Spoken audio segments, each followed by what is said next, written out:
Ini enggak ada, jadi langsung dari situ aja sumbernya. Ini buat ini teman-teman, matiin aja San. Ini buat sumber ini nih.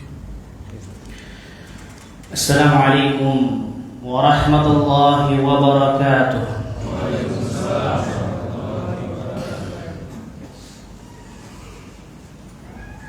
Innal hamdalillah nahmaduhu wa nasta'in wa nastaghfir wa natubu ilayh wa na'udzu billahi min shururi anfusina wa min sayyiati a'malina. Man yahdihillah fala mudilla lahu wa may yudlil fala hadiya lahu. Asyhadu an la ilaha illallah wahdahu la syarika lah wa asyhadu anna Muhammadan abduhu wa rasuluhu la nabiyya ba'dah. Qala Allah Ta'ala fi kitabihil karim, ya ayyuhalladzina amanu taqullaha haqqa tuqatih wa la tamutunna illa wa antum muslimun. Ya ayyuhan nasu taqu rabbakum alladzi khalaqakum min nafsin wahidah wa khalaqa minha zawjaha wa batha minhuma rijalan katsiran wa nisaa'a wattaqullaha alladzi tasaaluna bihi wal arham innallaha kana 'alaikum raqiba. Ya ayyuhalladzina amanu taqullaha wa qulu qawlan sadida yuslih lakum a'malakum wa yaghfir lakum dhunubakum wa may yuti'illaha wa rasulahu faqad faza fawzan 'azima. Amma ba'du, fa inna ahsanal kalami kalamullah wa khairal huda huda nabiyyina Muhammadin sallallahu alaihi wasallam. Wa syarrul umuri muhdatsatuha, fa inna kulla muhdatsatin bid'ah wa kulla bid'atin dhalalah wa kulla dhalalatin finnar. Para hadirin yang semoga dirahmati oleh Allah Subhanahu wa taala. Kita ucapkan puji syukur kita kepada Allah Subhanahu wa taala. Sebuah kalimat yang pertama kali harus senantiasa kita ucapkan dalam setiap majelis-majelis kita. Karena nikmat Allah yang begitu banyak, yang tak ada seorang pun di antara kita mampu untuk menghitung betapa jumlah nikmat tersebut begitu banyaknya. Nikmat Allah yang mewajibkan kita untuk mensyukurinya atas nikmat-nikmat yang telah Allah berikan kepada kita semua. Nikmat iman, nikmat Islam, nikmat di atas sunnah, nikmat ukhuwah Islamiyah yang Allah berikan kepada kita semua, yang menyebabkan kita berkumpul pada kajian sore hari ini tidak lain karena Allah Subhanahu wa taala. Agar Allah berikan penambahan nikmatnya, agar Allah berikan kekuatan iman, kekuatan Islam, kekuatan untuk istiqomah sampai akhir hayat kita dalam mempertahankan akidah kita, mempertahankan agama kita hingga nyawa itu dicabut oleh malaikat pencabut nyawa. Kemudian salawat dan salam semoga tercurah limpahkan kepada junjungan Nabi kita, Nabi besar, Nabi agung, Nabi Muhammad sallallahu alaihi wasallam, yang begitu besar jasanya bagi umat ini. Maka salawat dan salam semoga tercurah limpahkan kepada Nabi kita Muhammad sallallahu alaihi wasallam, kepada keluarganya, pada para sahabatnya, kepada orang-orang yang mengikuti langkahnya dengan baik hingga hari kiamat kelak. Jamaah yang dirahmati oleh Allah Subhanahu wa taala. Sebagaimana tadi disampaikan oleh panitia kajian sore hari ini, qadarullah Ustadzuna Abu Yahya Badrussalam berhalangan hadir. Dan ini mimbab seorang talib yang mengikuti gurunya, seorang santri yang taat pada kiainya berdasarkan sabda Nabi, idza stansahaka fansahu, apabila engkau diminta untuk memberikan nasihat maka sampaikanlah nasihat tersebut. Kali ini qadarullah Ustadzuna tidak bisa hadir dalam kajian sore hari ini, namun mudah-mudahan hal tersebut tidak merubah niatan kita, karena niatan kita semata karena Allah Jalla wa'ala. Kita berniat untuk memperbaiki iman kita, menambah ketakwaan kita, memperkuat keistiqomahan kita di atas sunnah. Mudah-mudahan tak ada yang terkurangi dari itu semua, karena niat kita karena Allah Jalla wa'ala. Para jamaah yang dirahmati Allah Subhanahu wa taala, kali ini berarti temanya kita belajar bareng. Kita baca kitab para ulama yang jadi tema yang sudah disampaikan oleh Ustadzuna Abu Yahya Badrussalam. Tema tentang ikuti nabimu, atau dalam bahasa Arab disebut dengan ittiba'un nabi, mengikuti nabi. Sebenarnya ketika saya mendengar kajian ini itu langsung teringat dengan momentum haji wada'nya Nabi, karena kita juga berkebetulan ada di bulan haji. Kita mungkin perlu untuk membaca sejarah di mana ada yang disebut dengan haji wada', haji perpisahan Nabi sallallahu alaihi wasallam. Nabi sallallahu alaihi wasallam terakhir kali haji bersama para sahabatnya, dan diceritakan Nabi sallallahu alaihi wasallam memberikan wasiat yang intisarinya agar sahabat-sahabatnya, agar umatnya berpegang teguh dengan jalan yang ditempuhnya. Disebutkan dalam sebuah hadis di mana Nabi sallallahu alaihi wasallam dikisahkan oleh sahabat yang mulia Irbad bin Sariyah radhiyallahu taala anhu. Beliau berkata, wa'adhana Rasulullah sallallahu alaihi wasallam mau'izatan balighan. Rasulullah sallallahu alaihi wasallam, kata beliau, memberikan sebuah mau'izah, sebuah nasihat yang begitu dalam. Wajilat minhal qulub, kata Irbad bin Sariyah radhiyallahu taala anhu, nasihat ini menyebabkan hati itu takut. Wa dzalifat minhal uyun, dan mata-mata meneteskan air mata. Kulna, sebagian sahabat berkata, ya Rasulullah, wahai Rasulullah, ka'annaha mau'izatun muwaddi'in, seakan-akan ini adalah wasiat perpisahan. Fa'ausina, maka berikanlah wasiat bagi kami.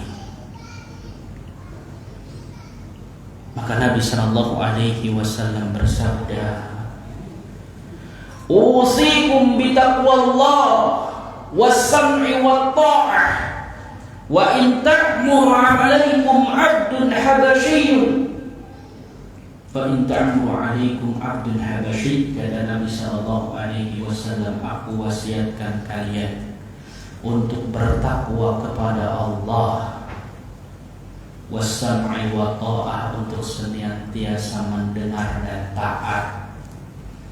Sekalipun yang memerintahkan kalian itu, yang menjadi pimpinan kalian itu hanya seorang budak hamba sahaya dari Ethiopia. Fa innahu, kata Nabi, man ya'ish minkum, karena sesungguhnya barang siapa yang hidup di antara kalian setelahku, fasayara ikhtilafan katsira, kata Nabi, niscaya ia akan melihat perselisihan yang begitu banyak. Lalu Nabi tak lupa menyampaikan solusinya. Kata Nabi, fa'alaikum bisunnati,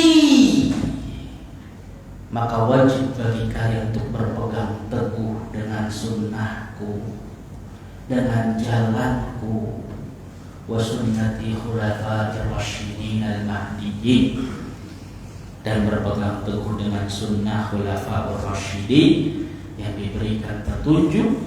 Kata Nabi, abdu 'alaiha bin nawadij, gigitlah sunnah tersebut dengan gigi geraham kalian. Wa iyyakum muhdatsatil umur, waspadalah kalian dari perkara yang diada-adakan. Fa inna kulla bid'atin dhalalah, karena sesungguhnya setiap bid'ah itu sesat. Dalam riwayat lain, sebagian sahabat bertanya, wahai Rasulullah, inna hadhihi la mau'izatu muwaddi'in, seakan-akan ini adalah nasihat perpisahan. Famadza ta'hadu ilaina, apa yang engkau berikan kepada kami? Kata Nabi, qad taraktukum 'alal bayda lailuha kanahariha, sungguh aku telah tinggalkan kalian dalam keadaan terang benderang, malam harinya bagaikan siang.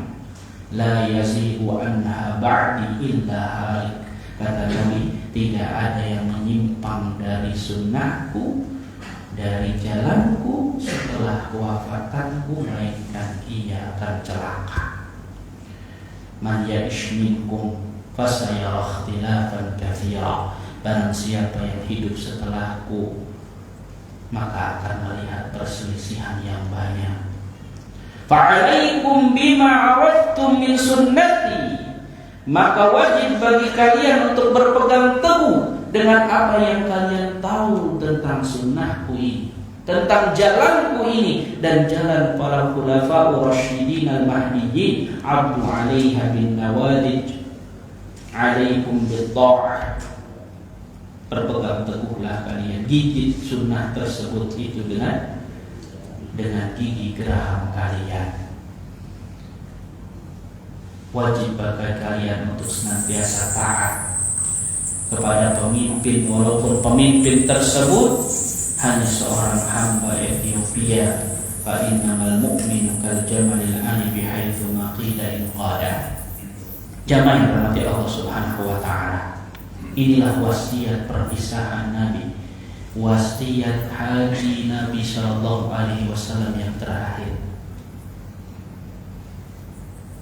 Seakan-akan kita mengingat tentang perangnya di perpisahan terakhir. Namun lebih besar lagi adalah Nabi kita yang amat sayang dengan umatnya,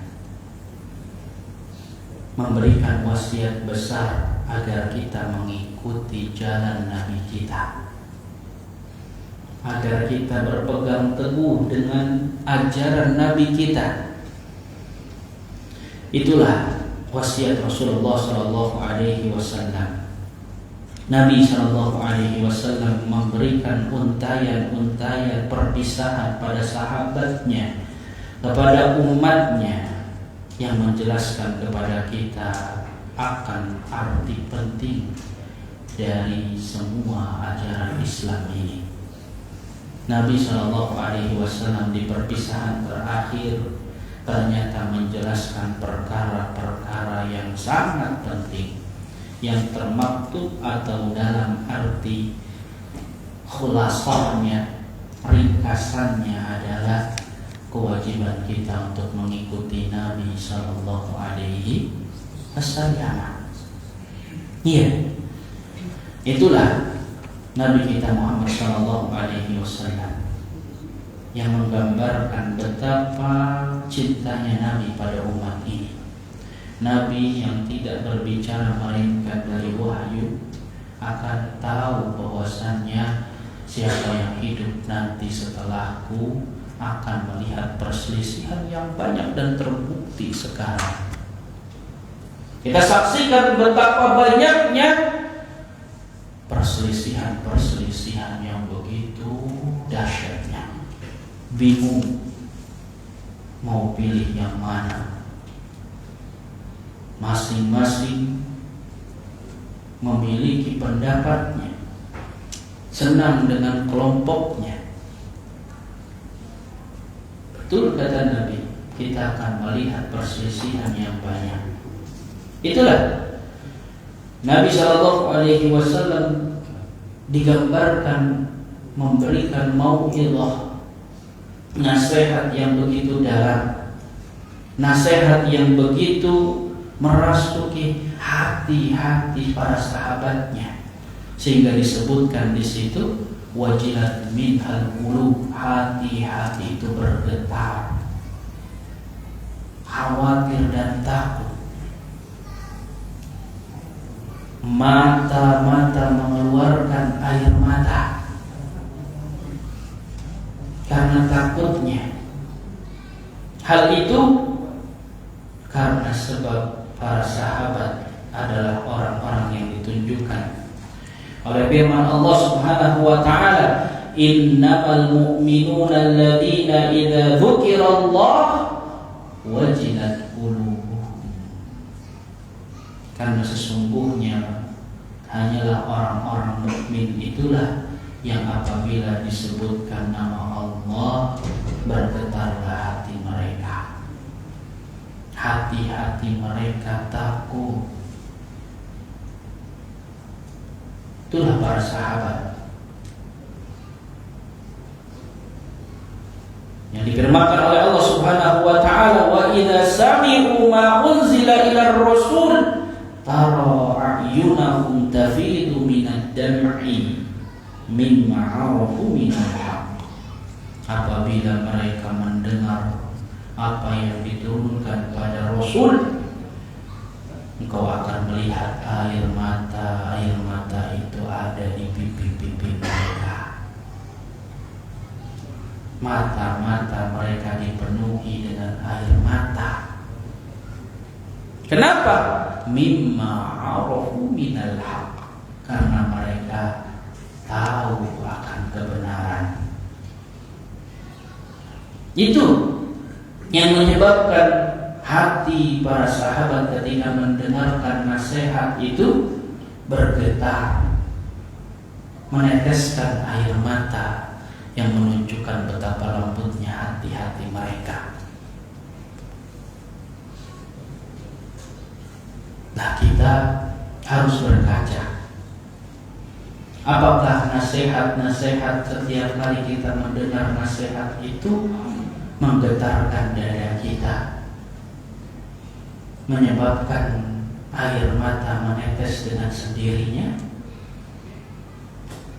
atau ternyata tak ada sedikit pun perubahan dalam diri kita?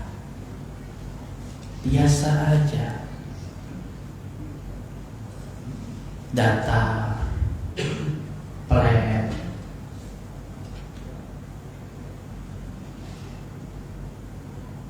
padahal para sahabat dahulu kalau disebutkan Al-Quran dibacakan kepada mereka, menangislah mereka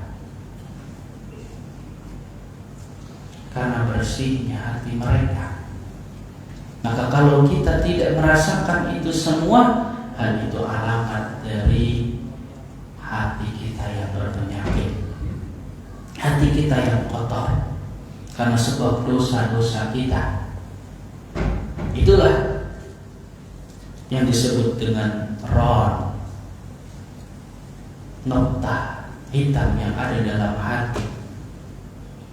Kata Nabi Sallallahu Alaihi Wasallam, "Idza adnabal insan," apabila seseorang itu melakukan dosa, nuqitat bi qalbihi nuqtah, akan ditorehkan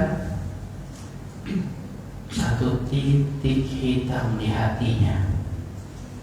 Semakin banyak ia melakukan dosa, maka akan semakin banyak itu noda hitam di hatinya, yang mana akan menutupi hati tersebut untuk menerima kebenaran. Itulah kata Nabi, fadzalika ron, itulah penutup hati, yang menyebabkan kita tidak merasakan setiap kali nasihat itu kita dengar masuk kuping kanan, nggak masuk ke hati, tapi keluar kuping kiri. Ya, wasiat besar ini ternyata mampu menyebabkan para sahabat meneteskan air mata, sehingga mereka meminta pada Nabi, tambahkan wasiat akhir terpenting dari semua nasihat yang kau berikan kali ini, wahai Nabi. Ternyata wasiat yang terpenting, karena disebut wasiat karena itu adalah ringkasan terpenting yang apa harus kita lakukan. Ternyata Nabi tak lupa untuk menyampaikan, usikum bitaqwallah, aku wasiatkan kalian untuk bertakwa kepada Allah. Ini wasiat yang senantiasa disampaikan oleh Nabi di setiap majelisnya, di setiap khutbah-khutbahnya, untuk senantiasa meningkatkan ketakwaan. Mudah-mudahan di antara kita nggak ada yang bosan nyebutin takwa lagi, gitu ya. Kajian kok takwa deui kata orang Sunda sini. Ada. Takwa itu wasiat yang disampaikan oleh Nabi Shallallahu Alaihi Wasallam ketika diminta oleh sahabat, wahai Nabi, seakan-akan ini waktu perpisahan, tolong berikan wasiat pada kami. Ternyata Nabi ucapkan pertama kali, usikum bitaqwallah, aku wasiatkan kalian untuk bertakwa kepada Allah. Karena barang siapa yang mengkaji takwa dengan ikhlas dan menundukkan hatinya di hadapan Allah, ia akan paham. Dengan takwalah segala masalah akan Allah berikan kemudahan jalan. Allah Ta'ala berfirman, wa may yattaqillah yaj'al lahu makhraja, barang siapa yang bertakwa kepada Allah, maka Allah akan berikan jalan keluar dari masalah yang dia hadapi, apapun masalahnya. Apa masalahnya, Pak? Yang belum nikah pengen nikah, yang udah nikah pengen nikah lagi, sebagian ingin menceraikan istrinya, yang udah nikah pengen punya anak, yang punya anak pengen anak kedua, ketiga, pengen rezeki, pengen mobil, pengen apa, kebahagiaan apapun yang dicapai. Pak, sesungguhnya kebahagiaan itu dicapai dengan ketakwaan dalam hati, bukan dengan mobil mewah, bukan dengan rumah luas, bukan dengan lain-lainnya. Namun ketakwaan itulah yang harusnya kita perhatikan betul-betul, karena Allah lah yang berfirman, wa may yattaqillaha yaj'al lahu min amrihi yusra, barang siapa yang bertakwa kepada Allah, niscaya Allah akan jadikan perkaranya itu mudah. kita dapati kesulitan apa, ingat takwa. Ya. Dan termasuk di antara kita yang menginginkan ilmu, Allah Ta'ala berfirman, wattaqullah wa yu'allimukumullah. Bertakwalah kalian kepada Allah, niscaya Allah akan mengajarkan kalian. Allah yang mengatakan, wa yu'allimukumullah wallahu bikulli syai'in alim. Iya, itulah yang harus kita perhatikan ketika Nabi memberikan wasiat yang judul tema kajian kita, ikuti nabimu. Ini yang harus kita ingat. Nabi memerintahkan kita untuk bertakwa kepada Allah. Kalau kita mau ikutin Nabi, inilah kalimat pertama yang Nabi ucapkan dari seluruh nasihat yang ada, dari seluruh kajian yang Nabi sampaikan kepada para sahabat dan umatnya. Nabi membuat ringkasan pertama, takwa pada Allah Ta'ala. Itu ringkasan pertama ketika kita berbicara tentang ikuti nabimu, yaitu dengan cara bertakwa kepada Allah Subhanahu wa Ta'ala. Iya, itulah yang akan menjadikan kita bahagia. Itulah yang akan menjadikan kita sebagai khalifah di muka bumi ini. Allah Ta'ala berfirman, wa'adallahu alladhina amanu minkum wa amilus shalihat la yastakhlifannahum fil ardi kama stakhlafal ladina min qablihim. Allah Ta'ala berfirman dalam surat Nur ayat 55, Allah menjanjikan pada orang-orang yang beriman di antara kalian dan mau beramal soleh, Allah akan jadikan mereka khalifah di muka bumi ini, sebagaimana Allah jadikan orang-orang sebelum kalian khalifah, sebagai pemimpin, sebagai orang yang mengendalikan ya muka bumi ini. Dapat ketika mereka mau beriman dan beramal soleh, bertakwa kepada Allah Subhanahu wa Ta'ala, termasuk ingin menjadi manusia yang mulia di hadapan Allah Subhanahu wa Ta'ala.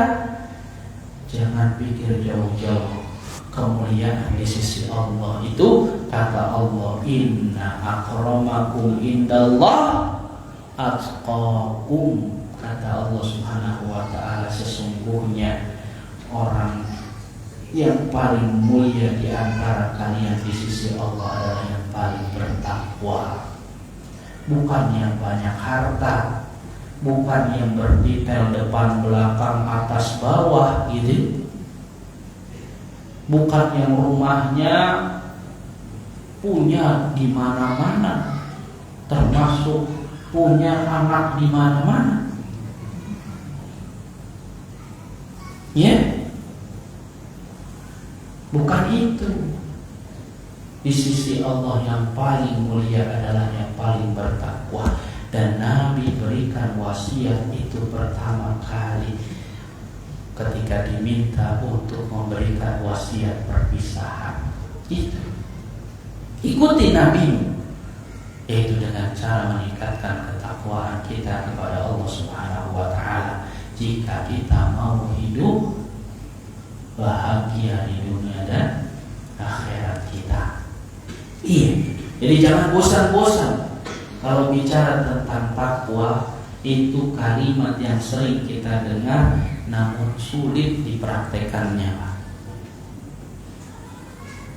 Setiap khutbah Jumat, para khatib menyampaikan takwa, tapi sejatinya itu kalimat berat yang harus senantiasa kita perhatikan baik-baik. Usikum bitaqwallah adalah sebuah kalimat yang akan memperbaiki baik laki-laki, perempuan, anak kecil, anak dewasa, ya, orang kaya, orang miskin, pemimpin rakyat, semuanya akan baik dengan ketakwaan pada Allah Subhanahu wa Ta'ala. Kemudian ketika Nabi Shallallahu Alaihi Wasallam ternyata menyampaikan wasiat kedua, Nabi SAW mengatakan, usikum bitaqwallah was-sam'i wa ta'ah. Yang kedua kata Nabi apa? Untuk senantiasa mendengar dan taat. Iya, Nabi katakan, dengar dan taat pada pemimpin kita. Sekalipun pemimpin itu kita anggap tidak layak loh, cuma budak hitam dari Ethiopia yang disebutin dalam sebuah riwayat yang lain, disebutkan hidungnya itu pesek, rambutnya keriting, udah pendek, hitam, pesek, hidup lagi hidup. Sekalipun gak pantas di mata-mata kita, kalau ternyata ia mampu menjadi seorang pemimpin, as-sam'i wa ta'ah, dengar dan taat. Wasiat Nabi. Kalau kita mau ikutin Nabi kita, agar tidak banyak yang namanya perselisihan di muka bumi ini, ikuti pemimpin, mendengar dan taat. Itulah dalam riwayat lain Nabi Sallallahu Alaihi Wasallam menyebutkan apa? Isma'u wa ati'u, dengar dan taatlah kalian. Fa in istu'mila 'alaikum 'abdul habasyi ka'anna ra'suhu zabibah. Ya, dengar dan taatlah kalian, sekalipun pemimpin kalian itu seorang hamba Ethiopia yang kepalanya itu seperti zabibah, buah anggur. Ya, kata Nabi, man ra'a min amirihi syai'a, barang siapa yang melihat dari pemimpinnya sesuatu yang ia benci, falyasbir, hendaklah ia sabar. Fa innahu laisa ahadun yufariqul jama'ah, karena tidaklah ada seorang pun yang berselisih atau memisahkan diri dari jamaah walaupun sejengkal, kemudian ia wafat dalam kondisi tersebut, melainkan ia wafat dalam kewafatan mitatal jahiliyah. Itu Nabi kita Muhammad SAW menyampaikan, kalau kita mau ikutin Nabi, dengar dan taat pada pemimpin muslim, kita suka atau benci, selama perintah tersebut bukan maksiat.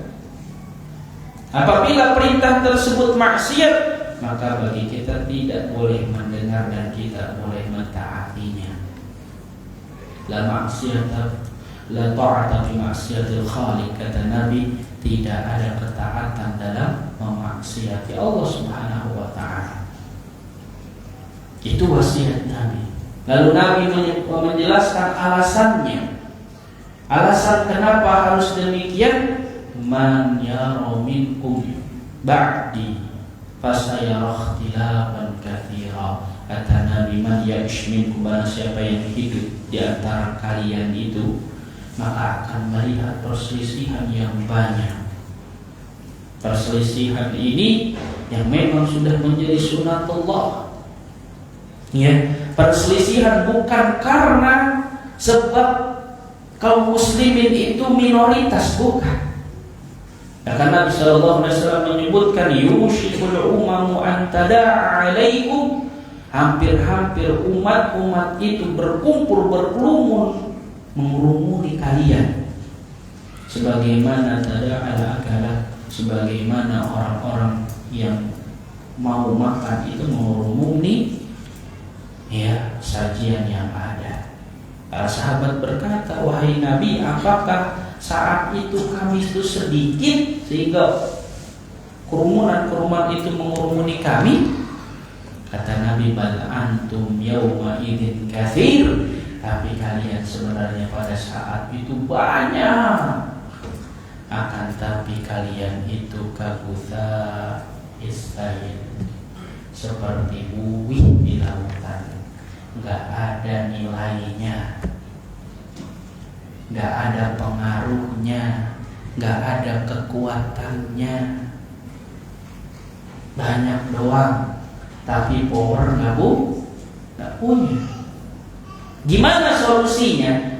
Kata Nabi, solusinya ketika terjadi semua itu, perselisihan yang banyak, umat-umat mengerumuni kita bagaikan kita makanan yang hendak dimakan oleh mereka, ya, di mana Nabi menyebutkan bahwasannya, ya, disebabkan karena wahan. Apa itu wahan?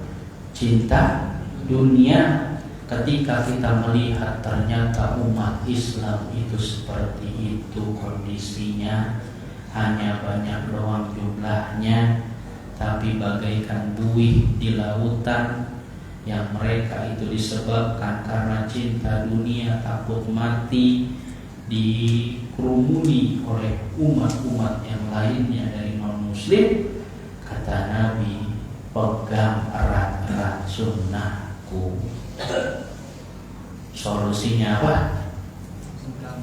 Berpegang erat-erat.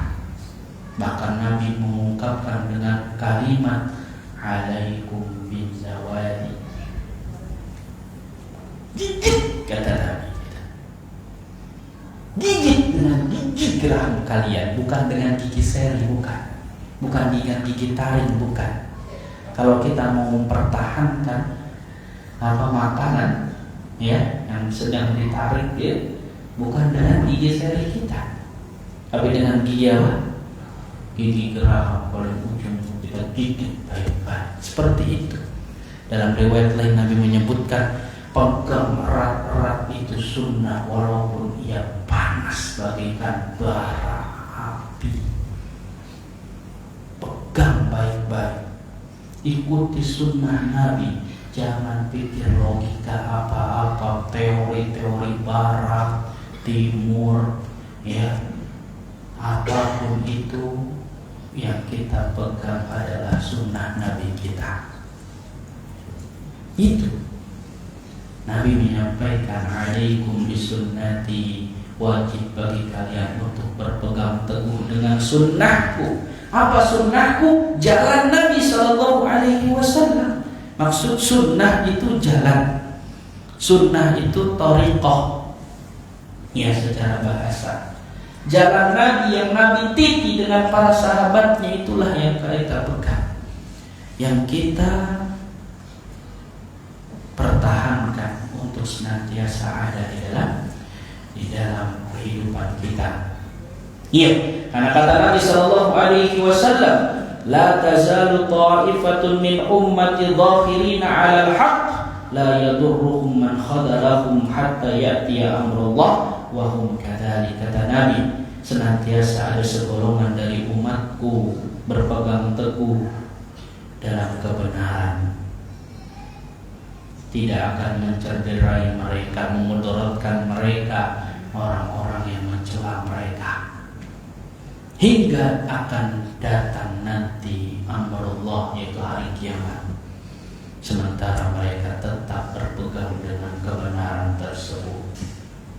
Itu Nabi SAW akan memberikan kabar gembira, akan ada golongan yang senantiasa berpegang teguh dengan kebenaran itu, Taifah Mansurah, sekelompok yang ditolong oleh Allah Subhanahu wa Ta'ala, yang senantiasa berpegang teguh dengan kebenaran. Iya, itulah Taifatul Mansurah, ashabul hadis. Kata para ulama, kala adri marhum, kalau bukan mereka kami tidak tahu. Iya, itulah mereka yang disebutkan oleh Nabi SAW, hum ahlul ilmi. Ya, mereka adalah ahlul ilmi, yang menjadi umat pertengahan, yang menjadi saksi atas umat-umat yang lainnya. Ya, Nabi SAW dalam riwayat yang lain menyebutkan, inni taraktukum ala mithlil bayda, sungguh aku tinggalkan kalian dalam kondisi terang benderang, putih bersih, yang mana malam harinya bagaikan siang. Saking terangnya, saking jelasnya sunnah Nabi, al-halal bayyin wal haramu bayyin. Yang halal sudah jelas, yang haram sudah jelas. wa bainahuma umurun mushtabihat, walaupun di antara itu ada perkara-perkara syubhat, tugas kita adalah fas'alu ahla dzikri in kuntum la ta'lamun. Bertanyalah pada ahli ilmi jika kalian tidak tahu. Bingung di syubhat, iya, yang halal jelas, yang haram berat. Kalau ketemu yang syubhat, tinggalkan, jauhi, tanyakan pada ahli ilmu. Itu solusinya yang disebutkan oleh Nabi Sallallahu Alaihi Wasallam. Itulah jalan Nabi Sallallahu Alaihi Wasallam, dan Nabi Sallallahu Alaihi Wasallam menyebutkan, ya, tak lupa menyebutkan wa sunnatil khulafa'ir rasyidin al-mahdiyyin, berpegang teguhlah dengan sunnahku dan sunnah para khulafa'ir rasyidin, yaitu para sahabatku. Jalannya Nabi dan jalannya para sahabat. Itu kalau kita mau mengunggah maksud dari ikutin Nabi, ikutin jalan Nabi, ikutin jalannya para sahabat Nabi. Nah, itu beberapa kutipan dari kitab Fiqh Dakwah wa Tazkiyatun Nafsi karya Syekh Husain Ibnu Audah Al-Awalishah. Lalu kita akan ambil faidah dari kitab Hukukun Nabi Bainal Ijra wal Ikhlal karya Dr. Syekh Shalih bin Fauzan Al-Fauzan. Ya, di antara kutipan yang akan kita ambil berkenaan dengan makna ittiba'un Nabi. Ittiba' pada Nabi, mengikuti Nabi itu secara bahasa maknanya yaitu mencontoh Nabi,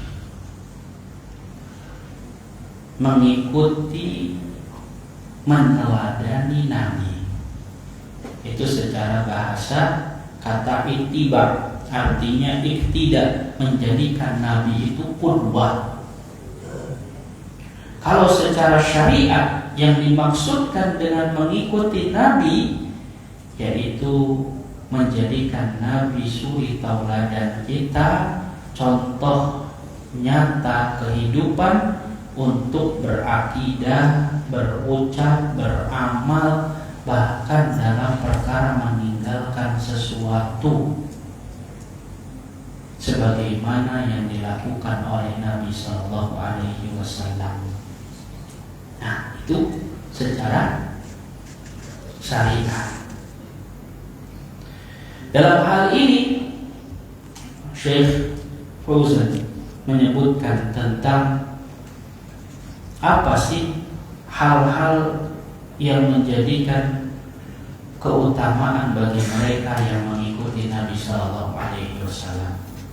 Yang pertama kata beliau, ittiba', mengikuti Nabi itu termasuk syarat diterimanya ibadah. Syartun liqabulil ibadah. Iya, karena ibadah itu diterima dengan dua syarat. Yang pertama ikhlas, yang kedua ikuti Nabi Sallallahu Alaihi Wasallam. Benar Pak? Kalau ada orang sholat maghrib khusyuk luar biasa, ikhlas sama Allah Subhanahu wa Ta'ala, bukan karena siapa-siapa, tapi sholat maghribnya 5 rakaat, gimana? Diterima apa enggak? Enggak diterima, sekhusyuk apapun ya sholatnya. Tapi kalau enggak sesuai dengan contoh Nabi Sallallahu Alaihi Wasallam, enggak akan diterima. Itulah maksud dari syarat diterimanya ibadah itu ngikutin Nabi Sallallahu Alaihi Wasallam. Kata Nabi, "Shollu kama ra'aitumuni usolli." Salatlah kalian sebagaimana kalian melihatku salat. Gitu. Ya. Kata Nabi Sallallahu Alaihi Wasallam, "Man amila amalan laisa alaihi amruna fahuwa raddun." Barang siapa yang melakukan amalan yang tidak ada perintahnya dari sisi kami, maka ia tertolak. Jadi amalan-amalan itu harus sesuai dengan apa yang dicontohkan Nabi Shallallahu Alaihi Wasallam. Kata Hasan Al Basri, la yasihul qawlu illa bi'amal, wa la yasihu qawlun wa amalu illa binniyah, wa la yasihu qawlun wa amalu wa niyatu illa bisunnah. Kata Hasan Al Basri rahimahullahu taala, tidak akan sah ucapan tanpa amal. Tidak akan sah syahadat tanpa amal, iman tanpa amal. Tidak akan sah ucapan dan perbuatan kecuali dengan niat. Jadi iman itu para ulama sepakat harus diucapkan, diyakini dalam hati, diamalkan oleh anggota badan. Tapi perhatikan Hasan Al-Basri menambahkan, wala yasihu qaulun wa amalun wa niyyah illa bisunnah. Tidak akan sah itu ucapan, perbuatan, dan keyakinan niat dalam hati kecuali sesuai sunnah. Nah, itulah pentingnya urgensi kita mengikuti Nabi Sallallahu Alaihi Wasallam. Kullu amalin la yuradu bihi wajhullah wa laysa li amilihi bihi thawab.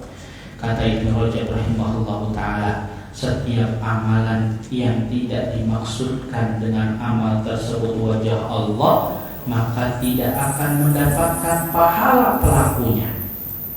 Demikian juga setiap amalan yang tidak ada contohnya dari Nabi kita Muhammad sallallahu alaihi wasallam, maka amalan tersebut mardudun, tertolak. Man ahdatsa fid dini ma lam ya'zan bihi Allah wa rasuluhu falaysa min ad-dini bisyai', kata Ibnu Rajab. Jadi ibadah itu syaratnya harus mengikuti Nabi sallallahu alaihi wasallam.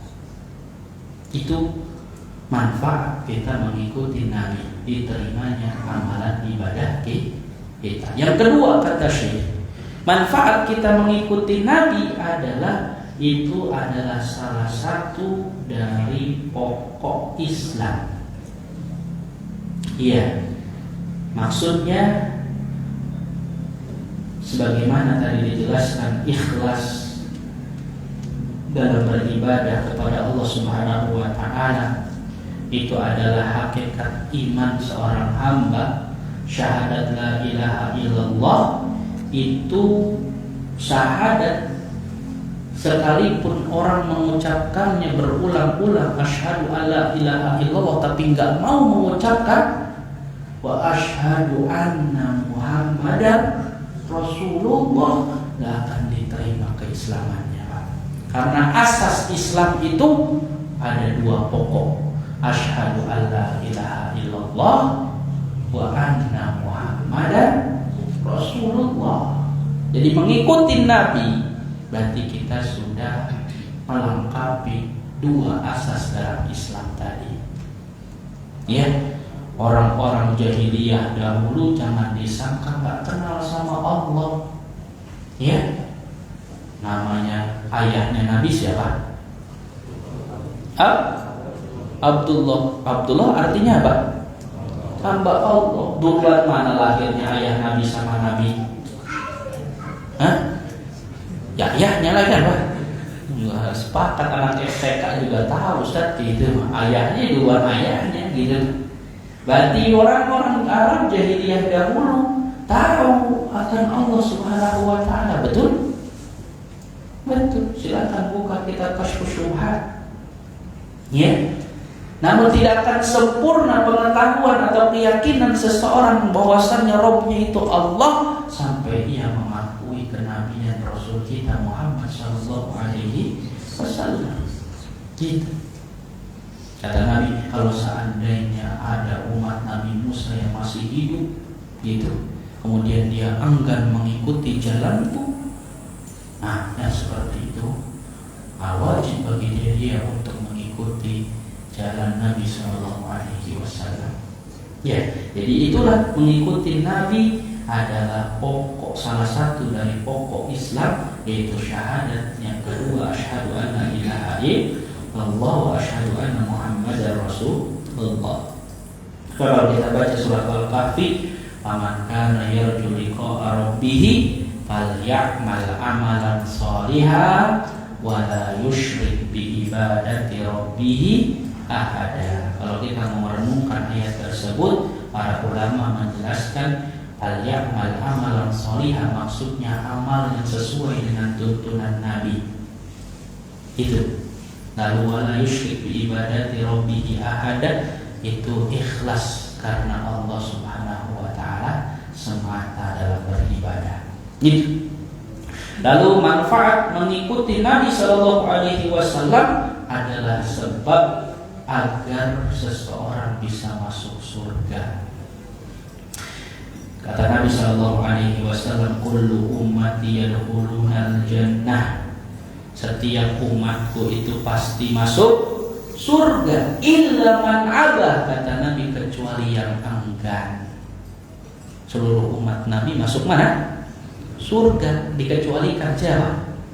Illa man abah, kecuali yang enggan. Lalu ditanya, wa man ya'ba ya Rasulullah, siapa yang enggan itu? Kok aneh, gak mau masuk surga? Iya, ada orang ngaku umat Nabi, umat Islam, tapi sebenarnya dia gak mau masuk surga. Siapa? Dialah orang yang man ata'ani dakhalal jannah. Barang siapa yang mau taat padaku, kata Nabi, dia akan masuk surga.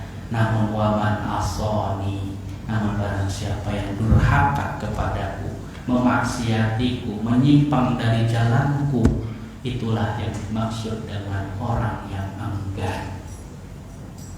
Yang enggan masuk surga itu yang gak mau ngikutin jalannya Nabi Sallallahu Alaihi Wasallam. Sekalipun ia berKTP Islam, ya, KTP-nya masuk surga gitu. Tapi nggak mau ikutin Nabi, kata Nabi, faqad asani, itu dia telah maksiati. Gitu. Jadi sebab masuk surga itu salah satunya adalah dengan mengikuti Nabi Sallallahu Alaihi Wasallam.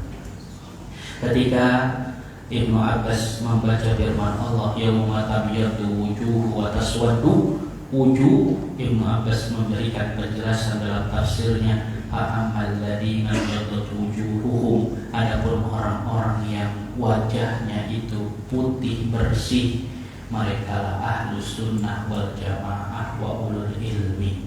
Adapun orang yang wajahnya itu hitam, ahlul bid'ah wa dhalal, mereka itulah orang-orang ahlul bid'ah yang membuat-buat jalan sendiri, yang menyelisihi jalan Nabi dan kesesatan. Mereka lah orang-orang yang tersesat. Itu tafsir dari Ibnu Abbas. Yang keempat, manfaat mengikuti Nabi adalah bukti kecintaan Allah Subhanahu wa taala. Kata Allah Subhanahu wa taala dalam surat Al-Imran ayat 31, "Qul," katakan wahai Muhammad, "in kuntum tuhibbunallah," jika kalian mencintai Allah, fattabi'uni, kata Allah, perintahkan Muhammad, jika kalian mencintai Allah maka ikutilah aku. Allah minta, perintahkan Nabi kita untuk menyampaikan hal ini. Kalau kita mengaku mencintai Allah, maka kalau kalian ikrarkan hal tersebut, buktikan dengan mengikuti Nabi. Karena kata Allah, yuhibbukumullah, kalau kalian sudah mengikuti Nabi, Allah akan mencintai kalian. Bukan itu saja, wa yaghfir lakum dzunubakum, juga mengampuni dosa-dosa kalian. Wallahu ghafurur rahim. Itu. Jadi Allah perintahkan qul in kuntum tuhibbunallaha fattabi'uni yuhibbukumullah. Ya, ini perintah Allah kepada Nabi Muhammad agar Nabi mengucapkan hal ini. Jadi bukti seseorang itu cinta pada Allah, ya, sebesar cinta ia, ya, bukti besarnya cinta seorang kepada Allah Subhanahu wa taala bisa dilihat dengan sejauh mana ia mengikuti Nabi sallallahu alaihi wasallam. Dan mengikuti Nabi itu luar biasa, seluruh aspek kehidupan, Pak. Bukan hanya tadi apa? Tentang ucapan, bukan tentang perbuatan, tapi juga keyakinan, perbuatan, karakter. Sebisa mungkin kita mengikuti Nabi kita Muhammad sallallahu alaihi wasallam. Semakin tinggi kesamaan diri kita mengikuti Rasulullah, semakin terlihat bukti cinta Allah kepada hamba tersebut. Itu. Jadi caranya kita tahu Allah mencintai kita ketika Allah berikan taufik kepada kita untuk bisa mengikuti Nabi selangkah demi selangkah. Tuh, Nabi gimana? Kalau cara makan Nabi kita pelajari. Gimana cara bisnis Nabi? Kita pelajari. Bagaimana cara Nabi berinteraksi dengan istrinya? Kita pelajari. Bagaimana Nabi bermuamalah dengan tetangganya? Kita pelajari, kita ikuti. Semua sampai kita paham dan kita mengamalkan itu semua. Itulah dalil kecintaan Allah kepada kita. Namun tak kala kita sulit mengamalkan, menyamakan atau mengikuti Nabi SAW, itu bukti atau ciri alamat dari Allah tidak mencintai hamba tersebut. Itu. Ya. Kemudian yang keberapa? Yang kelima. Kelima betul?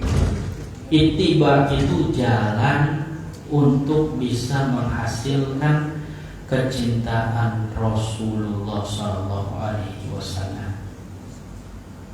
Jadi bukti kalau seseorang itu mencintai Rasul, ya dengan cara mengikutinya. Kata Nabi, la yu'minu ahadukum hatta akuna ahabba ilaihi min walidihi wa waladihi wa nasi ajma'in. Hadis riwayat Bukhari. Nabi SAW bersabda, tidak beriman di antara kalian sampai ia lebih mencintai aku, kata Nabi, dari orang tuanya, anaknya, dan seluruh manusia yang ada. Nah, kira-kira kita udah sampai tahap itu belum? Lebih mencintai Nabi kita dibandingkan dengan kecintaan kita pada orang tua, kepada anak kita, dan seluruh makhluk yang ada. Ya, makanya Umar bin Khattab waktu itu ketika mengatakan, ya Rasulullah, la anta ahabbu ilayya min kulli syai'. Umar pernah berikrar menyampaikan pada Nabi, wahai Nabi, sesungguhnya engkau lebih aku cintai dari segala apapun di muka bumi ini. Lalu Umar di akhirnya mengatakan, illa min nafsi, kecuali cinta kepada diri sendiri. Apa kata Nabi? La, kata Nabi, enggak. Walladzi nafsi biyadihi, demi zatku yang ada di tangannya, hatta akuna ahabba ilaika, sampai aku lebih engkau cintai dari dirimu sendiri. Maka Umar saat itu langsung mengatakan, al-an wallah, sampai hari ini, sekarang wahai Nabi, engkau lebih aku cintai daripada diriku sendiri. Pertanyaannya, kenapa Umar cepat berubah gitu? Kan barusan ngomong, ya kan? Wahai Nabi, engkau lebih aku cintai dari seluruh yang ada di sini, kecuali kayaknya aku masih mencintai diri sendiri. Terus kata Nabi, enggak wahai Umar, sampai aku lebih engkau cintai dibandingkan dirimu sendiri. Lalu tiba-tiba Umar mengatakan, Allah sekarang wahai Nabi. Kenapa itu? Karena cinta itu kata kerja. Cinta itu keyakinan dalam jiwa.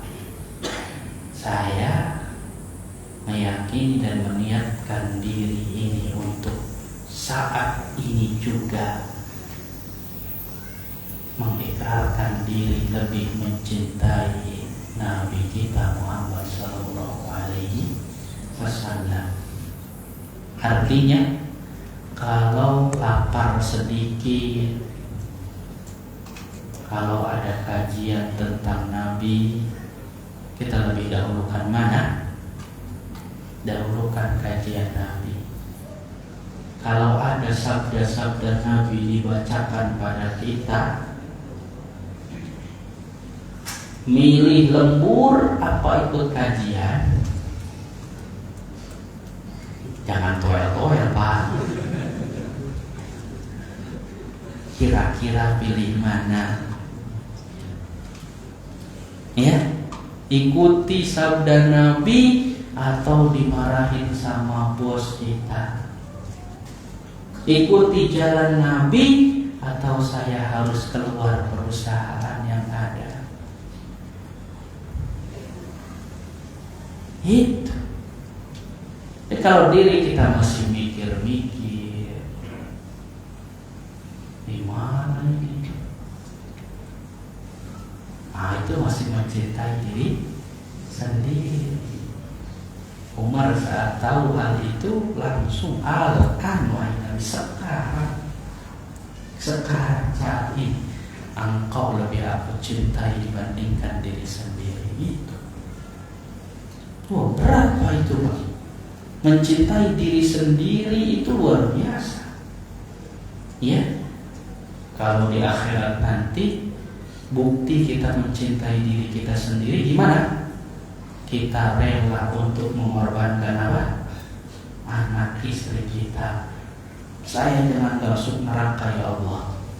Ini tebusannya istri saya, sok masukin. Ini anak saya 12, sok masukin, tapi jangan saya. Itu bukti kita mencintai diri kita dibandingkan istri sama anak-anak kita. Nanti suatu saat akan ada di hari kiamat kelak itu, yang bilangnya cinta sama istrinya 24 jam selalu disampaikan, 24 kali menyampaikan cinta sama istrinya gitu kan. Bohong. Nanti kalau waktunya mau dimasukin neraka, ya kasih istrinya tuh. Iya benar kan? Tapi kita berharap istri dan anak-anak kita semuanya masuk surga. Amin ya rabbal alamin. Tapi itu menjelaskan tentang bukti kalau diri kita itu yang paling dicintai oleh kita sendiri adalah diri kita sendiri. Belum siapa-siapa.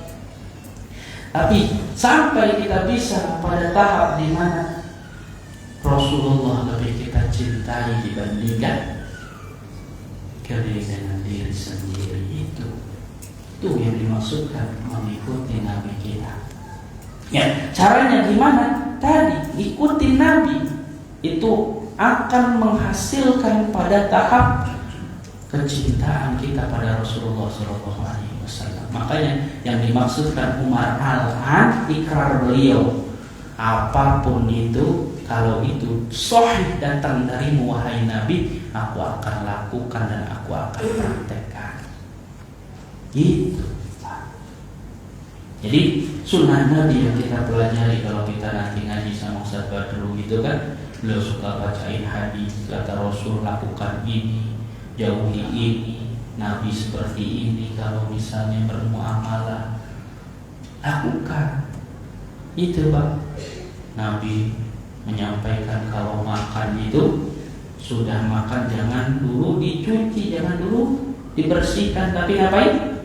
Jilat dilakuin, kalau perlu dikasihkan tangan kita agar dijilatin gitu kan, lakukan itu, jangan jijik. Pas istrinya makan gitu, nih mas, kalau gimana aku gak apa-apa, siap. Lakukan, itu Nabi yang bilang gitu kan. Lakukan, itu lebih namanya bukti kita mencintai dan itu akan mendapatkan hasil. Kemudian yang keberapa, keenam, bahwasanya mengikuti Nabi itu jalan ya sebagai ciri kita mentaati perintah Rasulullah dan menjauhi segala yang menjadi larangannya. Ya ayyuhalladzina amanu atiiullaha wa atiiur rasul. Kata Allah Subhanahu wa taala dalam surat An-Nisa ayat 59, wahai orang-orang yang beriman, taatilah Allah dan taatilah Rasul. Qul, dalam surat yang lain Allah Ta'ala berfirman, katakanlah wahai Muhammad, atiiullaha wa rasul, fa in tawallaw fa innallaha la yuhibbul kafirin. Taatilah Allah dan Rasul jika kalian berpaling, sesungguhnya Allah tidak menyukai orang-orang yang kufur. Itu. Jadi tidak ada jalan bagi seorang hamba untuk mempraktekkan perintah kepada ketaatan pada Rasulullah Sallallahu Alaihi Wasallam, ya, dan mencintai Rasulullah Sallallahu Alaihi Wasallam, menjauhi segala ancaman keras atas hal itu, melainkan dengan mengikuti Nabi Sallallahu Alaihi Wasallam dan mencontoh Nabi kita Muhammad Sallallahu Alaihi Wasallam. Ya. Itu yang ke-6. Yang ke-7, mengikuti Nabi itu termasuk sifat-sifat kaum mukminin. Allah Ta'ala berfirman, innama kana qaulal mu'minina idza du'u ila Allah wa rasuluh liyahkuma bainahum ay yaqulu sami'na wa ata'na ulaika humul muflihun. Dalam surat An-Nur ayat 51 Allah Ta'ala berfirman, hanyalah ucapan orang-orang mukmin itu apabila diseru kepada Allah dan Rasulnya agar berhukum dengan Allah dan Rasulnya di antara mereka, mereka mengucapkan apa? Sami'na wa ata'na, kita dengar dan kita taat. Allah berikan label ulaika humul muflihun, mereka lah orang-orang yang berbahagia.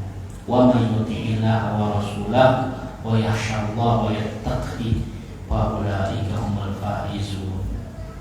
Allah berfirman, fala wa rabbika la yu'minuna hatta yuhaqqimuka fima shajara bainahum thumma la yajidu fi anfusihim harajan mimma qadaita wa yusallimu taslima. Dalam surat An-Nisa Allah Ta'ala berfirman, demi Rabbmu, tidaklah mereka beriman hingga mereka menjadikanmu hakim atas perkara yang mereka perselisihkan, kemudian tidak mereka dapati di hati-hati mereka itu kesempitan dari apa yang kau putuskan, dan menerima dengan selapang-lapangnya penerimaan. Itu. Jadi mengikuti Nabi, ya, dengan keputusan Nabi, dengan segala jalan Nabi, itu sifat orang-orang yang beriman. Adapun orang yang tidak beriman, ya, Nabi bilang begini, tar dulu, ini kayaknya gak sesuai dengan logika yang sehat. Nabi bilang gitu, kayaknya itu cuma buat orang Arab. Masa Nabi bilang gitu? Oh, itu mungkin maksud Nabi itu ya bukan buat zaman sekarang, tapi tempo dulu. Itu pikiran-pikiran liberal, ya Pak. Namun orang mukmin gimana? Sami'na wa ata'na. Dengar nih hadis Nabi, kita dengar, kita taati. Gitu. Nggak usah mikir-mikir logika. Ya, logikanya cetek padahal gitu kan. Ngaku-ngaku profesor. Ya, dalam punya gelar, tapi kalau berkenaan dengan hadis Nabi, diutak-atik, dikolak-kalik, dicekcok dan lain sebagainya. Enggak, itu bukan sifat kaum mukminin. Yang kedelapan, ittiba itu menjadi ciri dari ciri-ciri orang yang bertakwa. Nah, kembali lagi ke poin yang pertama tadi tuh, Pak. Wasiat Nabi agar kita bertakwa kepada Allah. Ternyata cara kita bertakwa adalah dengan mengikuti Nabi Shallallahu Alaihi Wasallam. Itulah ciri terbaik seseorang dikatakan bertakwa itu. Yang bagus ketakwaannya ketika ia mencontoh dengan sebaik-baiknya semua perangai dan perbuatan Nabi. Wa may yu'adzim sya'airallah fa innaha min taqwal qulub. Kata Allah, barang siapa yang mengagungkan syiar-syiar Allah yang diajarkan oleh Nabi SAW, sesungguhnya hal itu dari ketakwaan hati. Iya. Jadi kalau ada orang yang semuanya, bahkan kata Sufyan Ats-Tsauri, kalau bisa janganlah sampai engkau menggaruk kepalamu, garuk ini melainkan dengan sunnah. Kalau ada, coba, kalau ada riwayatnya Nabi garuk kepala, gimana caranya? Itu lakuin, garuknya kita itu sama kayak Nabi, gitu maksudnya. Kalau bisa, kata Sufyan Ats-Tsauri, janganlah kamu menggaruk kepalamu melainkan sesuai dengan sunnah. Ya berarti perkara-perkara besar lainnya harusnya lebih bisa kita lakukan. Maksudnya perkara remeh pun kalau bisa lakukan. Jadi gimana cara didik anak, gimana bermuamalah dengan istri, bagaimana berinteraksi dengan tetangga, bagaimana adab makan, masuk masjid, duduk di majlis, apapun itu dari awal sampai akhir. Kata Nabi, taraktuhum alal bayda, aku sudah tinggalkan kalian dalam kondisi terang benderang. Cuma yang gelap ya tetap gelap, karena nggak mau belajar. Memang Nabi kalau makan gimana? Nggak tahu. Memang kalau Nabi di WC kayak gimana? Nggak tahu. Emang Nabi kalau masuk masjid gimana? Nggak tahu. Itu namanya gelap segelap-gelapnya. Padahal Nabi sudah terangkan, aku sudah tinggalkan kalian dalam kondisi terang. Bahkan malam yang gelap gulita bagaikan siang, saking jelasnya. Ya, Sahih Bukhari udah banyak di mana-mana sekarang. Sahih Muslim sudah banyak hadis Nabi. Abu Daud, Tirmidzi, Ibnu Majah, iya kan? Siapa yang udah selesai Bukhari baca? Ngencung. Insya Allah dapat hadiah di bukunya anak kasih. Siapa yang udah selesai Bukhari dari awal sampai akhir? Itu emang siapa yang ngomong? Rasulullah dari awal sampai akhir Bukhari itu semua hadis Nabi kita. Belum Muslim, belum itu Majah, Tirmidzi. Itu nama apa ya Ustaz? Nama aja nggak tahu.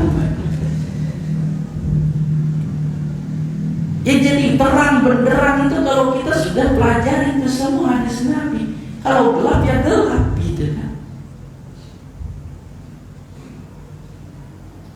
Itu maksudnya. Nabi tinggalkan dengan jelas, tapi kitanya yang malas-malesan.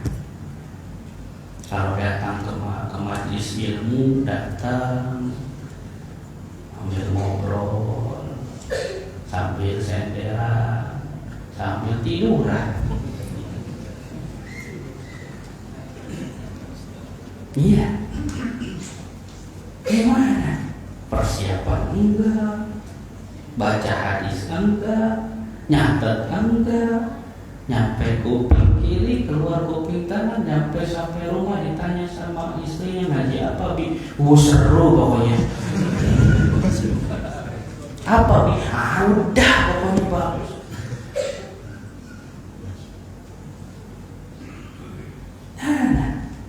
Sahabat itu sibuk sama seperti kesibukan kita, tapi sahabat itu titip pesan ketika nggak bisa hadir di majelis Nabi, titip pesan, kamu catat ya, kamu sampaikan ya, nanti kamu gantian, saya waktunya cari ma'isyah nih. Itu dahulu sahabat itu ketika nggak bisa masuk majelisnya Rasulullah, mereka janjian. Mana yang lakuin saat ini? Zaman now saat ini yang kayak gitu ada. Alhamdulillah saya selalu rekam kajian. Kalau saya nggak datang, saya minta bapak orang buat rekam, terus dengerin rekamannya. Enggak, dikumpulin.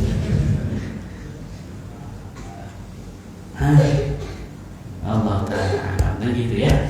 Insyaallah kita sampai ke jam 5. Tadi sudah deal-dealan sama Syekh di belakang. Kita sampai jam 5, setelah jam 5 kita buka sesi tanya jawab insyaallah ta'ala. Fadhal jika kiranya ada yang hendak ditanyakan. Boleh minum ya? Bismillah.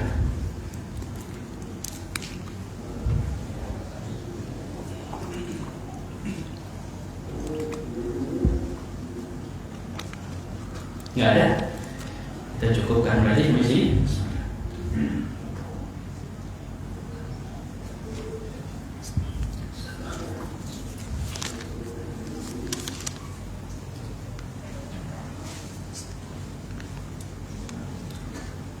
Ustaz, bismillah, Afwan, tolong dijelaskan mengenai meluruskan barisan dalam sholat menurut hadis-hadis yang sahih.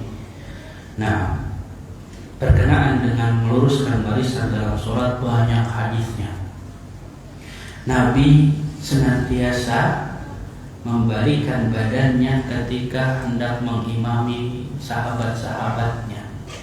Nabi seringkali mengungkapkan sawu sufufakum, luruskan saf-saf kalian, barisan-barisan kalian. Nabi pun pernah mengucapkan, ya, shollu sholatal muwaddi', sholatlah kalian sebagaimana ini adalah sholat terakhir buat kalian. Nabi pun sangat-sangat itu, sebagian riwayat Nabi meminta para sahabatnya untuk menguruskan pedang gitu, untuk meluruskan barisan para sahabat. Lurus. Nabi menyampaikan, wala takhtalifu, janganlah kalian berselisih, janganlah kalian berikhtilaf, berbeda dalam urusan baris saja nggak bisa. Wala takhtalifu fatakhtalifa qulubukum, kata Nabi. Ya, janganlah kalian berselisih, karena perselisihan itu akan menyebabkan perselisihan dalam hati. Fatakhtalifa qulubukum, hati kalian berselisih. Nah, jadi cara kita untuk meluruskan itu sebenarnya, ya, zaman Nabi tidak dibantu dengan garis-garis saf-saf dalam masjid. Tapi hal tersebut seharusnya dengan kemudahan saat ini bisa menyebabkan kita untuk betul-betul rapat di dalam barisan, lurus di dalam barisan, gitu ya. Hal ini menjadi sebuah hal yang memang hal yang wajib untuk disampaikan dalam kajian-kajian, dalam pengingat-pengingat tentang sholat. Jadi para ulama menjelaskan pembahasan berkaitan dengan rapihnya saf itu, ya, itu menunjukkan bentuk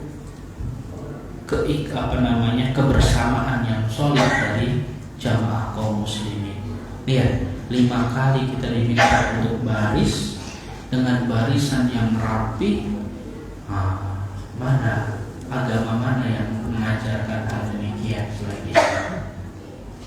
Ya, jadi jangan sampai kita kalah, ya, mengatakan bahwasannya Islam tidak mengajarkan disiplin, Islam tidak mengajarkan rapi. Maka Islam itu mengajarkan seluruhnya, sampai masalah urusan rapi, urusan baris berbaris, Islam sudah mengajarkannya. Bahkan setiap 5 kali sehari diminta untuk rapi, tertib, lurus. Itu menjadi satu hal yang memang banyak. Bahkan Nabi SAW menyebutkan bahwasannya di antara kesempurnaan sholat itu apa? Yaitu dengan cara meluruskan barisan. Itu Allah Ta'ala alam. Beberapa hadis cukup banyak berkaitan dengan pentingnya untuk baris di dalam masalah ini, dalam meluruskan barisan dalam sholat. Allah Ta'ala alam.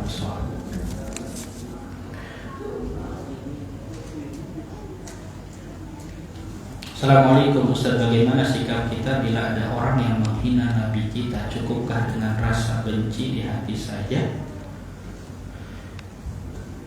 Orang yang menghina Nabi sejatinya murtad dari agama ini. Para ulama memiliki karya tulis cukup banyak berkaitan dengan penghinaan Nabi. As-Salimul Maslul Bisabir Rasul, kalau tidak salah, judul kitabnya Pedang Terhunus bagi para penghina Rasul. Artinya, secara hukum asal, para penghina Nabi itu murtad. Para penghina Nabi itu murtad, kafir dari agama Allah Subhanahu wa Ta'ala. Jangankan seperti itu, ya. Orang-orang munafikin dahulu mereka sembunyi-sembunyi dalam menghina Nabi Sallallahu Alaihi Wasallam. Namun mereka lah disebut orang munafikin. Lalu bagaimana sikap kita tatkala ternyata kita mendapati ada orang yang menghina Nabi kita? Keyakinan kita orang yang menghina Nabi kufur, itu kita yakin secara umum, ya. Tapi bukan tugas kita untuk menunjuk hidup orangnya. Kita yakini setiap orang yang menghina Nabi kita itu kufur. Memang Ustaz, rasa benci dalam hati inilah yang dimana kita berada pada sebuah negeri yang negeri ini belum menegakkan seluruhnya hukum Islam. Jadi kalau ada hukum Islam itu dipanggil, diminta tobat, tidak bisa mau tobat dipenggal, ya, minta tobat dibunuh. Para penghina Nabi itu masuk kategori murtad. Tapi karena kondisi saat ini kita bukan, ya, seluruhnya menggunakan syariat Islam, maka nggak boleh kita asal penggal orang.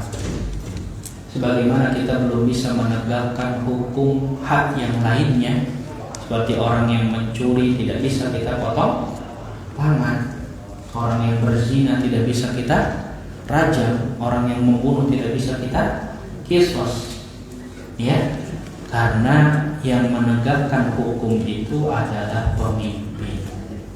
Sehingga dalam hal ini kita tidak boleh melakukan tindakan lebih dari melakukan hukuman secara fisik.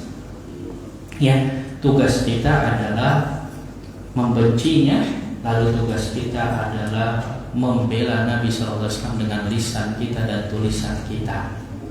Kita bisa untuk menyampaikan tulisan dan bisa menyampaikan keindahan ajaran Nabi kita Muhammad SAW. Kita sampaikan hal yang baik sebagai contoh umat Nabi, yang Nabi SAW ketika beliau dihina, Nabi SAW penuh dengan kesabaran.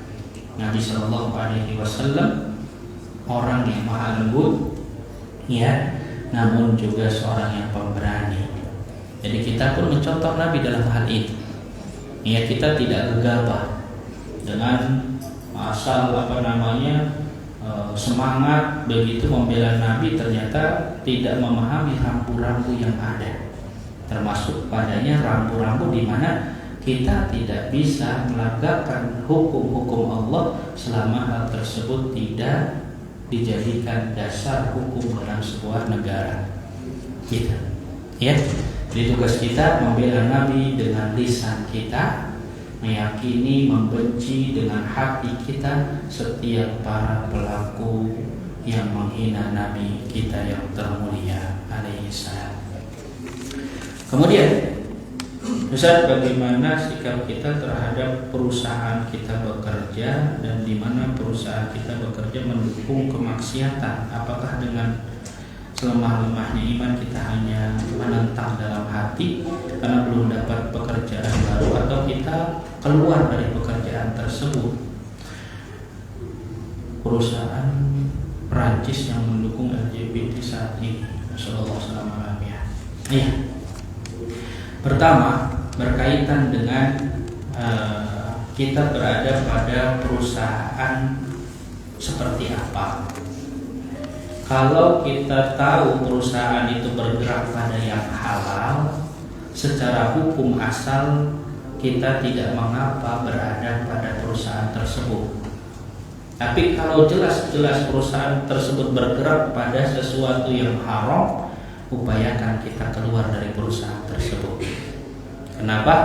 Karena kullu lahmin nabata min suhti fannaru aula biha. Setiap daging yang tumbuh dari sesuatu yang haram, maka neraka lebih layak baginya.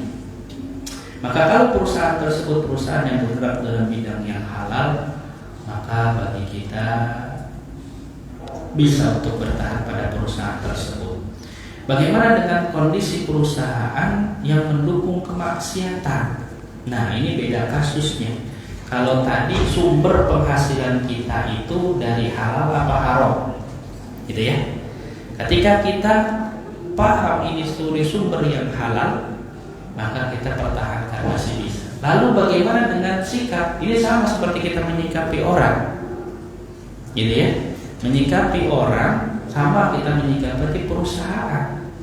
Selama kita mendapati bahwasannya orang atau perusahaan tersebut itu tidak mewajibkan kita untuk ikut serta dalam kemaksiatan tersebut, tidak menyebabkan kita harus terlibat dalam kemaksiatan tersebut, maka bagi kita ya untuk mengingkarinya semampu kita.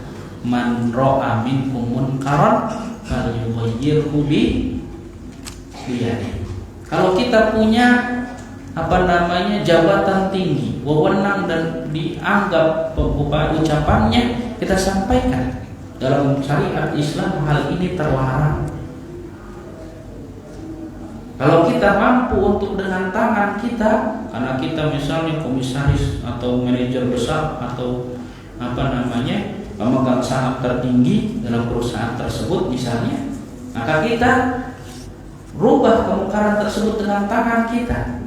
Saya akan keluar, saya tarik semua saham saya kalau perusahaan ini masih melakukan kemaksiatan ini. Berarti itu merubah dengan tangan.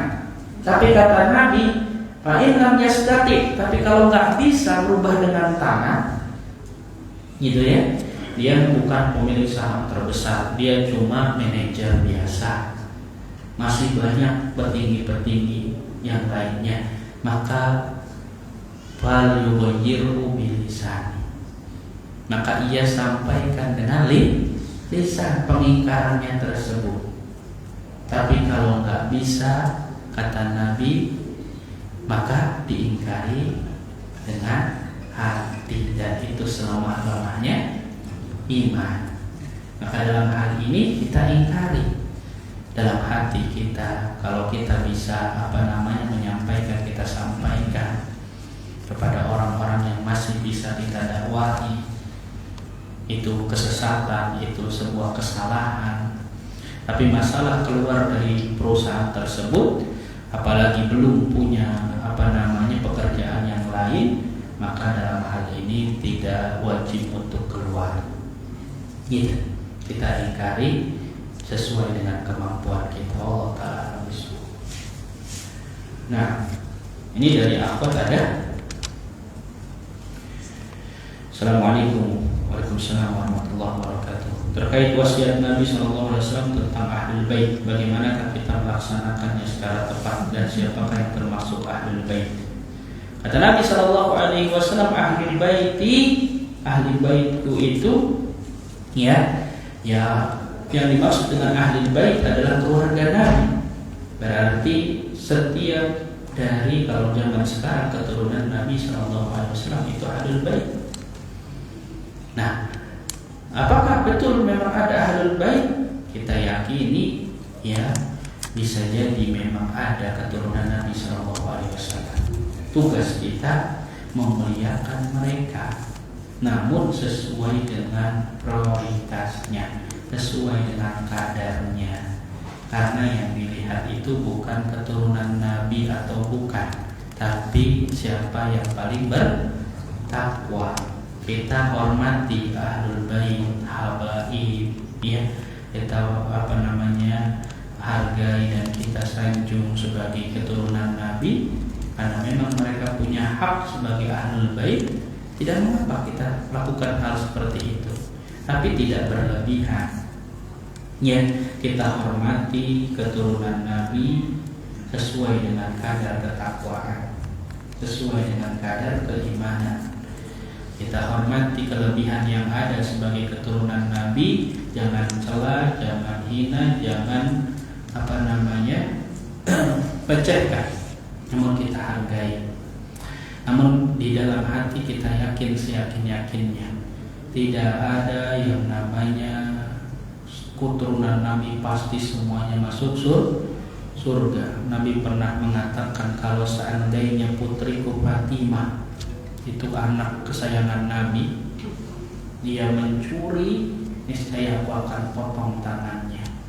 Jadi hukuman itu berlaku bagi siapapun, walaupun itu adalah keturunan Nabi. Ya, kita membenci sesuai dengan kadar kemaksiatan yang ada pada seseorang.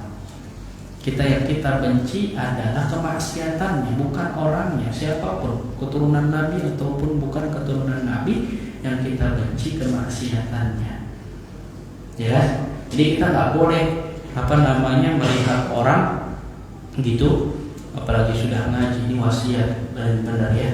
Jangan sampai kalau kita makin lama ngaji, itu mata kalau melihat orang itu bawaannya ini nih, penghuni neraka.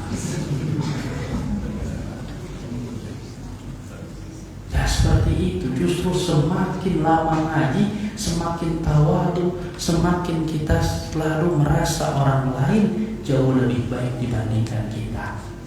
Karena kita sadar betapa banyaknya dosa kita.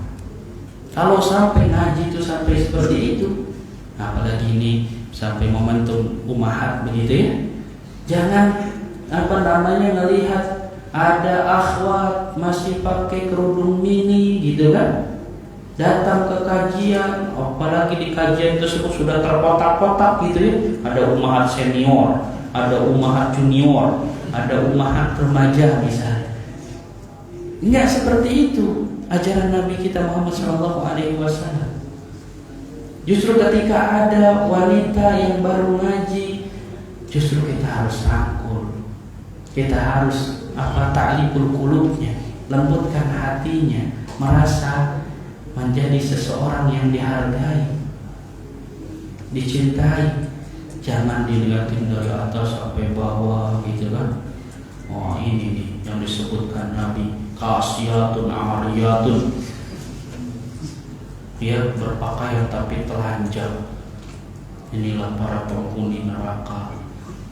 Tidak seperti itu. Justru bukti kalau dia itu ada kebaikan pada dirinya ketika ia berada di majlis ilmu, rangkul, ya, Jadi jangan melihat orang itu ketakwaan dari berapa itu jumlah jenggotnya, berapa udah sampai mana itu kaki cingkrangnya.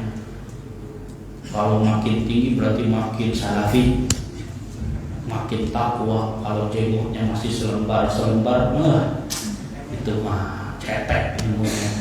Nah kan itu Allah Subhanahu Wa Taala katakan yang paling takwa itulah yang paling mulia, betul. Tapi ketika kita melihat seseorang, justru kita berharap orang lain itu semakin baik. Ya, jadi sama, kita menyikapi ahlul bait pun sama, menyikapi orang lain pun sama, cuma memang punya kelebihan. Keturunan Nabi SAW itu harus dihargai, harus kita cintai, harus kita banggakan. Ada keturunan Nabi, jangan dicela, jangan dihina, lalu dihubung-hubungkan tadi amalannya amalan ahlul bid'ah, ngakunya keturunan Nabi. Itu gak ada hubungannya ya. Keturunan Nabi sama manusia biasa ya. Yang kita benci adalah kemaksiatannya, bukan orangnya. Gak ada hubungannya. Oh, ngaku-ngaku keturunan Nabi, tahu dari mana kita ngaku-ngaku? Betul, bisa jadi betul. Jadi hargai, ta'zim kita, muliakan dia sebagai seorang keturunan Nabi, karena cinta kita pada Nabi kita. Dan Nabi SAW mencintai keluarganya. Di antara keluarga Nabi adalah cucu-cucu Nabi. Hingga hari kiamat kita doakan semoga mereka adalah orang-orang yang bisa bertemu dengan kakeknya, yaitu Nabi Muhammad SAW. Begitu. Allahumma bishawab. Mungkin Pak Haji silakan. Mohon maaf, nggak saya nulis. Nggak apa-apa. Baik, betul. Kita disuruh Allah wa Rasul wa ulil amri minkum. Iya. Kalau kita tidak taat kepada Allah pasti dosa. Kalau kita tidak taat kepada Rasulullah pasti dosa. Jadi bagaimana kalau kita tidak taat kepada ulil amri? Sebab ini agak ada peristiwa sedikit. Pemerintah menetapkan Dzulhijjah pada 10 Juli. Padahal kita yakin 10 Juli lalu pada tanggal 9 Juli. Ini kita nggak mau ikuti pemerintah. Gimana? Dosa nggak kita? Insya Allah. Baik, Bapak. Ketika Allah berfirman atiullah wa atiur rasul, ada ucapan atiu, ada lafaz apa? Ati, ada perintah di situ. Ada fiil amr, atiu itu fiil amr. Atiullah wa atiur rasul, tapi ketika ulil amri nggak disebutkan lafaz apa? Wa ati, tapi langsung atiullah wa atiur rasul wa ulil amri. Perhatikan. Artinya mengikuti ulil amri itu kalau sesuai dengan Allah dan Rasul. Jadi ada batasannya. Ketika sesuai dengan Allah dan Rasul kita taatin. Ketika nggak sesuai, tugas kita cuma diam, taat, tidak mencela pemerintah, tapi nggak mentaati. Jelas ya Pak? Dalam kasus masalah yang ditanyakan tadi berkaitan dengan bagaimana dengan keputusan pemerintah? Apakah dalam hal ini kita berdosa ketika kita menyelisih keputusan pemerintah? Dalam masalah ini para ulama pun menjelaskan amruhu wasi', perkaranya itu longgar, luas, bebas. Jadi ketika kita berbicara tentang tarjih para ulama, pertama, apakah pemerintah kita itu mewajibkan harus di tanggal 10 Juli sholat Idul Adha? Mewajibkan apa tidak? Tidak, berarti amruhu wasi, perkaranya masih longgar. Dalam artian silahkan bagi mereka yang mau mentarjih, menganggap yang lebih kuat adalah mengikuti pemerintah, tafadhol. Kemudian juga silakan bagi mereka yang mengikuti para ulama yang berpatokan pada Zulhijjah itu sesuai dengan Saudi gitu. Dan ini perkaranya luas. Namun jangan punya hati yang sempit. Ketika para ulama menjelaskan, ada yang mentarjih. Artinya mentarjih itu mengatakan lebih kuat gitu ya. Yang satu mengatakan mengikuti Ustadz Fulan, yang lebih kuat itu mengikuti pendapat pemerintah. Jangan berhati sempit, nggak legowo, nggak mau terima pendapat orang lain. Begitu juga ketika ada jamaah yang meyakini bahwasannya kalau Arafah, puasa Arafah yang ikutin wukuf di Arafah, ikutin bagaimana kondisi di Mekah. Ini perkaranya luas. Jangan punya sempit hati. Justru dalam masalah ini kita legowo. Legowo itu gimana artinya? Ya artinya kita tarjih menurut pendapat kita berdasarkan dari penjelasan para ahli ilmi ya, yang kita yakini keilmuannya menyatakan yang ditarjih adalah mengikuti pemerintah. Kita ikuti. Lalu ketika kita melihat jamaah lain begitu yang ternyata memilih untuk sama dengan Saudi, jangan nyurangin mata. Ini nih orang yang keluar dari jamaah, ini nih kilabun nar, ini khawarij. Nggak gitu. Ya Pak? Justru tadi kalau ulama mengatakan ini perkaranya khilafiyah ijtihadiyah, perkaranya wasi, itu. Tapi kalau ulama bilang ini perkaranya bukan perkara perselisihan biasa, ini i'tiqadi, bukan perselisihan ijtihadiyah, bukan. Nah disitulah kita mengatakan nih pegang baik-baik, gitu Pak. Ini ulama sudah jelas. Kita sudah saksikan dari sejak awal kemarin para asatidzah ada yang mendukung pendapat untuk sama dengan Saudi, gitu ya. Dan kita pun saksikan penjelasan para asatidzah ahli ilmi untuk ikutin pemerintah. Namun yang paling harus kita perhatikan, semua itu perkaranya perkara yang wasi. Itu khilaf bukan zaman sekarang saja, dari zaman dulu. Tapi terulang, sejarah berulang-ulang. Ana sejak kali ngaji, perkara yang ana paling ingat masalah ini. Dulu waktu masih ada masjid di Imam Syafi'i dulu Cilangsi, ana masih pakai baju abu-abu begitu. Yang paling ana ingat khilaf tentang masalahnya. Kita lebaran ikut yang mana ya, Ustadz Fulan ini. Itu dari dulu tuh Pak. Itu pertama kali anak ngaji. Yang anak ingat sampai sekarang khilafnya itu masalah Idul Adha. Kebetulan anak ngaji kedua masjid ya, Masjid Al-Barakah sama Masjid Imam Syafi'i dulu. Itu beda dulu pendapat tentang masalah Idul Adha. Ya, mungkin yang masih pernah ngaji ke sana tahu masalah itu. Dan tapi perkaranya harus kita legowo. Ya, bukan perkara yang harus kita gondok-gondokkan. Allah Ta'ala bisawab. Nah, iya jemaah, cukup ya. InsyaAllah kita akhiri majelis kita. Terima kasih banyak atas atensi dan juga perhatiannya. Kita akhiri majelis kita. Subhanallah bihamdika, asyhadu an la ilaha illa anta, astaghfiruka wa atubu ilaik. Assalamualaikum warahmatullahi wabarakatuh. Waalaikumsalam.